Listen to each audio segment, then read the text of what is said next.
My words for 2025 were recovery, YouTube, and discipline. Let me give you a quick background. In 2019, I signed up for my first marathon. I signed up 3 weeks before. I hadn't done anything marathon specific other than the fact that honestly back then I was kind of crazy with how much I was exercising and how much like random exercise I was doing. So it was definitely not like I was lying on the couch all day and then I signed up for a marathon. I was fit, but I didn't marathon train specifically.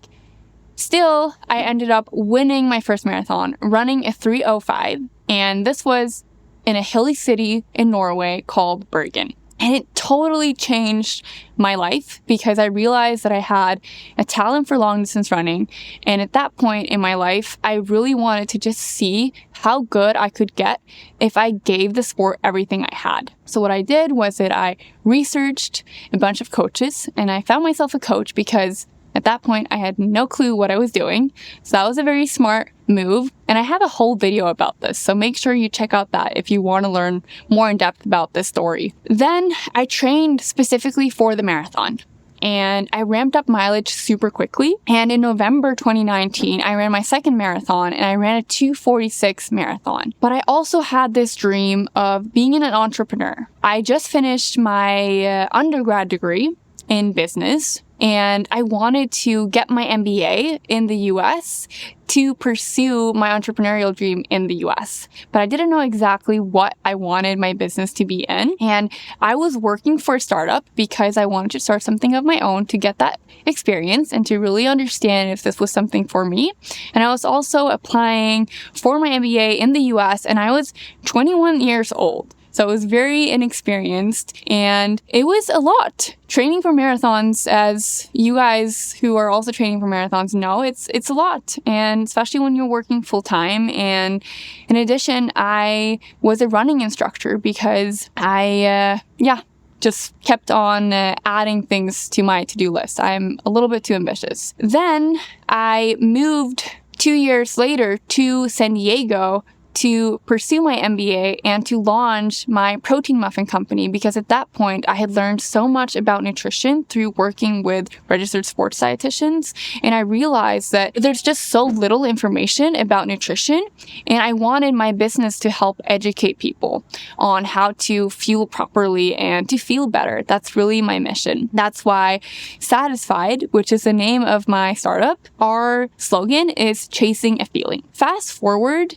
to while I was getting my MBA, I was really trying to do it all. I was marathon training. I was starting a new business in a new country, 5,000 miles away from home. I had no clue what I was doing. And I was just like really tired, to be honest. And that is part of the reason also why I was injured for a really long time, especially because at that point I didn't know much about how to train properly. I didn't know how to change my training depending on all of my other life stresses. And that's something that I now have gotten much better at, which is super important because I very much know that although my dream is to run in the Olympics, my dream is also to start a really, really successful business and to grow a team and to make an impact in the world beyond just my running journey. When I graduated from my MBA, I knew that I needed to have a period where I was just like really, for once, focusing on recovery. While I was getting my MBA, I was drinking, I was partying, I was having way too much stress, and I wanted to see what's going to happen if in 2024, I just really dedicate time to that recovery. What that meant in 2024 was to say no to social activities, even though, it would lead to networking opportunities that were good for my business. It was to, for once, prioritize running over everything else. And it meant to go to bed at 9. It meant not having an alarm, so letting my body naturally wake up instead of, having to wake up and bake muffins and, fix taxes or everything else that I am doing as an entrepreneur. And I want to preface that this wasn't something that someone else told me that I had to do. This was something that I was craving. I was craving for once prioritizing one thing over another. And I want you to see as an experiment, what will happen with my running? And that's really what I did also with this quitting alcohol for 1 year. It wasn't that I said, I'm not going to be drinking for a year. It was that I was craving not drinking because I was craving to recover and I was craving to feel my best and I was craving to see how do I function without alcohol. And what I want to say, what you're all waiting for, what changed is I felt great. I definitely have progressed in a lot more sustainable way than I did in 2019. I've felt really good. I feel really comfortable in my own skin. I feel like I've made some really good choices with my business. However, I'm also at a point where I've seen what not having alcohol has done, but that doesn't mean that not having alcohol is going to be the way for me going forward. It was something that I needed for that period of my life. And then now I'm leaning towards more a balance. And what I want with this video is not to tell you, to not drink or to drink, but I want to tell you how important I think it is to really ask yourself, what is it that you need in this current state in your life?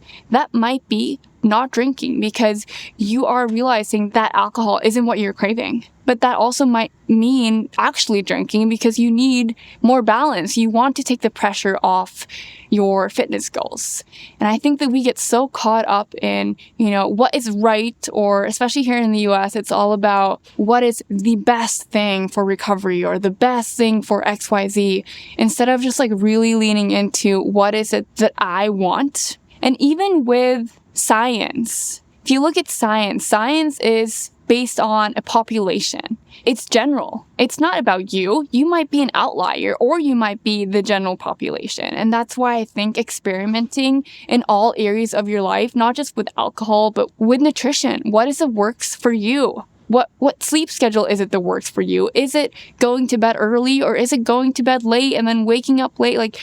Really being comfortable with finding out what works for you and then telling your friends, people around you, what works for you and not being worried about not fitting in, because for sure it's really hard to do something that's not normal. When I was getting my MBA, I definitely felt like I was not normal. Most people wanted to go out party and they thought that, I was this crazy fitness marathon runner who basically does not know how to have fun. That wasn't even the case, right? And it's them being comfortable with saying that I actually feel better when I go to bed early, but then I also feel good when I have a party every now and then. To be a little bit more specific about what happened when I quit alcohol is I went from basically running 5-6 times per week to running double sessions and running about 10 to 11 runs per week. And I went from having 2 threshold sessions to having up to 5 per week. And I maxed out my weekly mileage at 85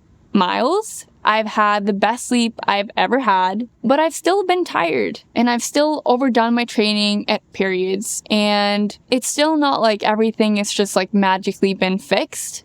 I think what's more important about this goal is what it did to my prioritization, what it meant to me mentally, because it meant that for once I was prioritizing my sleep and my recovery over stuff like being social and partying. So where am I at now? Now, honestly, I'm craving more balance. I'm craving a good party every now and then. Don't tell my coach, but I think that is just a part of me not stressing too much about my training and my goals. And yeah, I'm excited to just celebrate my birthday, celebrate New Year's, have periods and have off seasons where it's not as strict. And if you want to see how I train when I'm traveling, then make sure to check out this video. Thank you so much for watching.